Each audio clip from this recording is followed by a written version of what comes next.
ಮಾನ್ಯ ಮಾಜಿ ಮಂತ್ರಿಗಳೇ, ಈಗಾಗಲೇ ಎಷ್ಟು ಪತ್ರಗಳು ಕೊಟ್ಟಿದ್ದಾರೆ, ಯಾವಾಗ ಬಗ್ಗೆ ಅಧಿಕಾರಿಗಳ ಕ್ರಮ ಕೈಗೊಂಡಿದ್ದಾರೆ ನೀವು ಸ್ಪಷ್ಟಪಡಿಸಿ. ಅವಾಗ ಮಂತ್ರಿ ಇದ್ರೆ ನೀವೆಲ್ಲಿದ್ದರೂ ಮಂತ್ರಿಗಳು, ಇಲ್ಲಂದ್ರೂ ಮಂತ್ರಿಗಳಾಗಿ ಇಲ್ಲೇ ಕಾರವಾರ ಆಗ್ತದೆ ನೀವು.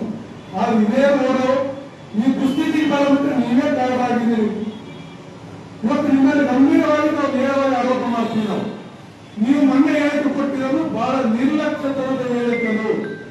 ನೀವೊಬ್ಬ ಜವಾಬ್ದಾರಿಯಿಂದ ಸ್ಥಾನದಲ್ಲಿ ಇಟ್ಟುಕೊಂಡು ಇವತ್ತು ರಸ್ತೆಯನ್ನ ಈ ಒಂದು ಕ್ಷೇತ್ರದ ಜನರ ಮಾನ ಪ್ರಾಣ ಹಾನಿ ಆಗಲಾರ್ದಂಗೆ ನೋಡ್ಕೊಳ್ಳೋ ಜವಾಬ್ದಾರಿ ನಿಮ್ದು. ಇವತ್ತು ಅಂಪಾಯಿ ಸಾಹುಕಾರ ಅವರು ಶಾಸಕರು ಮಾತಾಡದೇ ಇರೋದ ಕಾರಣ ನೀವು ಮಾತಾಡ್ತಾರೆ ಅಂತ ಅವ್ರು ಮಾತಾಡೋದಿಲ್ಲ.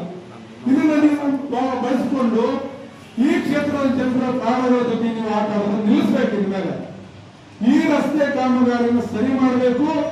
ಈಗಾಗಲೇ ಬಹಳಷ್ಟು ವಿಷಯಗಳ ಬಗ್ಗೆ ಚರ್ಚೆ ಆಗಿದೆ. ಬಹಳ